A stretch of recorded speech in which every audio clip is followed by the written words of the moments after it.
Welcome to the deep dive. If you've spent any time in a business class, you know the income statement, right? You get fluent in margins, performance, profitability. Absolutely. You learn to spot a high-performing company by looking at those profit numbers. But here's the tension, the thing that really separates theory from, well, from survival in the real world. Profit measures performance, Uh-huh. but survival, Yeah. that depends on something else entirely. And that's exactly what we need to unpack today. We're trying to move finance from just, textbook theory into operational reality. Right. Our mission here, especially for you undergraduate business students listening, is to show why even a great, profitable plan can completely fall apart. If it lacks cash. Precisely. Yeah. Liquidity, cash planning, that's the real language of execution. It's about survival. So the core conflict, profitability versus liquidity. Let's nail this down. Profit is kind of based on promises, Yeah. Promises made and received. while cash is, well, it's money in the bank, actual spendable money. Exactly. Let's start with the P&L, the profit and loss statement. Profits on the accrual basis. Okay. Accrual. Remind us what that means in simple terms. Think of it like tracking promises. You recognize revenue when you earn it, like when you make the sale, not necessarily when the customer pays you. Ah, okay. And you record expenses when you incur them, when you're obligated to pay, not just when the cash leaves your account. It happens over a period of time. So it gives you that performance picture, gross profit, operating profit, net profit. Right. It tells you how well the business performed over, say, a quarter or a year. But the cash flow statement, that's the realist in the room. It really is. Cash flow is just the hard truth, the net balance of actual physical cash moving in and out. Right now, Like buying inventory. cash out, paying salaries, cash out, getting that payment from a customer who bought on credit last month. Cash in, finally. Exactly. And the cash flow statement tracks all that, operating, investing, financing activities. It's about the movement of money. And here's the danger zone, the fatal mismatch. You cannot pay your employees, your rent, your suppliers with net profit. You just can't, You need cash. Cold, hard cash. which leads to that paradox. A company can report fantastic, growing profits Look amazing on the P&L. and still crash and burn because they run out of actual money. Negative cash flow. We saw that example in the sources, didn't we? Yeah. The manager books a huge $1 million sale in December. Looks great for the year-end profit report. Fantastic numbers, bonuses all round. Maybe. But the payment terms mean the customer doesn't actually pay until February. Ah. But the company still has bills due in January. Suppliers, payroll. Suddenly, that brilliant December profit creates a potential disaster in January, a liquidity crisis. Okay, but hold on. If the sale is solid, the customer is good for it. Yeah. Why worry? Can't you just get a short-term loan from the bank to bridge that gap? They see the profit, right? Well, yes, in theory. But that is the crucial strategic lesson. Relying on reactive emergency borrowing every time there's a timing gap. It's always more costly, more dilutive than if you'd planned for it. Planning only for profit gives you this false sense of security. So managers have to think liquidity first. Yes. Solve for liquidity before you optimize for profitability. You have to ground your strategy in operational reality, which means cash. Okay, that makes sense. So let's dig into why these timing gaps happen. You mentioned the working capital engine. Right. This is where the difference between accrual profit and actual cash really lives. It's all down to those working capital accounts on the balance sheet. Accounts receivable, accounts payable, inventory. Exactly. AR, the money customers owe you. AP, the money you owe suppliers. And inventory, the stuff you've bought but haven't sold yet. These create the lag.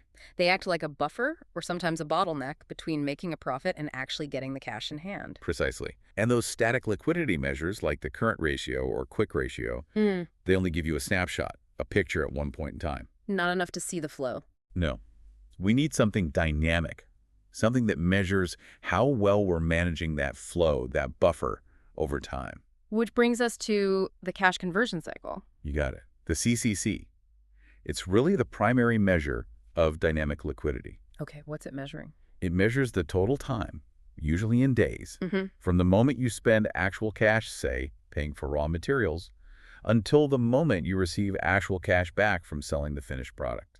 So how long your dollar is tied up doing work before it comes back home? That's a great way to put it. How long is that dollar stuck in current assets. That's a powerful idea, and the formula breaks it down, right, into things managers can actually influence. It does. CCC equals your inventory conversion period, How long stuff sits as inventory. plus your receivables collection period, How long it takes customers to pay you. minus, and this is key, minus your payable deferral period. Which is how long you take to pay your suppliers. Right, because while you're holding on to their money, you're effectively using it, so it shortens your cycle. So the goal is immediately clear. Make that CCC number as small as possible. Shorten the cycle. Ideally, make it negative. Negative? How does that work? A positive CCC means you're funding the gap using your own cash or borrowing. But a negative CCC, that means you collect cash from your customers before you even have to pay your suppliers. Wow, so your suppliers are basically financing your operations. In a sense, yes. Think about companies like Dell or Amazon. In certain phases, they mastered this. It's incredibly powerful. Okay, so that leads us to the hot buttons, the levers managers can actually pull. Let's talk strategy here. Definitely. First lever, inventory. If you can manage your inventory better, turn it over faster, you directly reduce how much cash you need tied up, especially if you're growing. Makes sense. Less stuff sitting on shelves means less cash tied up. Exactly. Manufacturing firms often struggle here, right? Lots of raw materials, work in progress. That naturally lengthens their CCC. So cutting even a few days off that inventory period saves significant financing needs. What about the next one? Accounts receivable. Getting paid faster. Crucial. Speeding up collections directly improves cash flow. Get the money in sooner. The sources did note, though, that sometimes the overall impact might be less dramatic than tweaking inventory or payables, depending on the business. But still, faster is better than slower. Always. Cash now is better than cash later. And the third button, accounts payable. Paying your bills. This is often the quickest lever to pull for immediate liquidity, stretching out your payments to suppliers within your agreed terms, of course. Right, don't ruin relationships. Absolutely. But maximizing that payable deferral period directly shortens your CCC. You hold on to your cash for longer.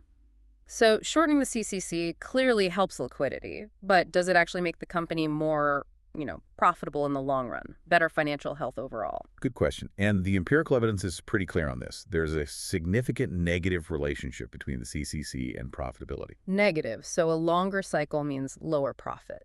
Generally, yes. Specifically looking at return on equity, or ROE. Why is that? Is it just the cost of borrowing to cover the longer cycle? That's part of it. But it's more about capital efficiency. A long CCC means more of your capital is stuck in non-earning assets, inventory sitting there, receivables waiting to be collected. Dead money, in a way. It's inefficient. That capital could be reinvested elsewhere to generate more revenue, more profit. So a longer cycle increases carrying costs and drags down your overall ROE. Shorter cycle, quicker reinvestment, better returns. That sounds like it would hit smaller businesses harder. It often does. The research confirms a negative link between CCC and firm size, too. Smaller firms tend to have longer CCCs. Why is that? Less leverage. Exactly. They often have a harder time collecting from their customers, and they lack the bargaining power to negotiate longer payment terms with their big suppliers. So they get squeezed at both ends. Right. Which forces them to invest proportionally more in current assets compared to bigger companies, making them much more vulnerable to cash shortages. This brings us right back to where we started, execution risk. You can have the best strategy on paper. The highest projected profits. But if you don't have the cash to make payroll, pay suppliers, fund that new R&D project, it all falls apart. And that's why just looking at operating cash flow, OCF, isn't enough. It can even be misleading. How so? Isn't positive cash flow from operations good? It usually is, but OCF alone is actually a poor predictor of bankruptcy, especially for certain types of companies. Think about a fast-growing startup. Right. They might be pouring money into inventory and receivables to grab market share. Exactly. Their OCF might be negative, but it's a strategic negative OCF. They're investing correctly for future growth, and often creditors see that potential and keep funding them. Relying solely on OCF misses that context. We saw that contrast in the sources too, didn't we, between Pan Am and Braniff when they were struggling? So yes, that was a key point. Yeah. Both had negative OCF, but Pan Am survived longer initially. Why? They had assets they could sell quickly for cash, like their routes. Precisely. They could liquidate valuable capital assets. Braniff didn't have comparable assets to sell off so quickly. So survival isn't just about cash flow. It's also about your debt levels, your access to financing, and crucially, what you own that you can turn into cash if needed. your balance sheet matters. So the real survival tool isn't the P&L or even just the OCF number. It's got to be the cash budget, proactive planning. The cash budget is your early warning system. It models out your CCC, anticipates those timing gaps, and tells you when you'll need cash and how much. So you can arrange financing ahead of time. Yes, proactively, strategically, and usually more cheaply than scrambling at the last minute. It turns borrowing from a reactive panic into a planned part of your financial strategy. Okay, let's try and summarize this. Understanding this really changes how you have to think about strategy, doesn't it? Fundamentally. The income statement tells you about performance, past performance, usually. Right. How well did we do? But the cash budget, driven by understanding your cash conversion cycle, that's about survival. That's about execution. That's the engine. Strategic financial management means you have to get good at managing those working capital levers. Inventory, receivables, payables. You need to simulate your cash needs under different scenarios. Steady sales, recession, and importantly, rapid growth. Especially rapid growth, because you have to make sure that brilliant, profitable growth plan is actually fundable. Can you afford the cash needed to support it? Because we learned that rapid growth often eats cash, right? You need more inventory. You have more receivables building up before the cash comes in. It's a classic growth trap. Starving for cash while reporting record profits. Okay, so here's a final thought, maybe a bit of a curveball based on what we've discussed. Rapid growth consumes cash, but what about a recession? The recession paradox. Right. Sometimes a well-managed company can actually find itself flush with cash during a downturn. Sales drop, so you stop replacing inventory so fast, and you start collecting all those receivables from the good times. While your payables might shrink too, your working capital unwinds, releasing cash. Exactly. So here's the puzzle for you to think about. If you're planning your financing, you need to cover that cash-hungry growth phase. Knowing it requires significant investment. But you also need to anticipate that a potential future recession might suddenly flood you with temporary cash as working capital shrinks. How do you structure your debt? The timing of loans, repayments to handle both the growth crunch and the potential recessionary cash surge. That's the high-level strategic balancing act, planning for both sides of the economic cycle. Something to chew on. Managing that cycle, ensuring survival through performance, that's the goal. Until next time on The Deep Dive.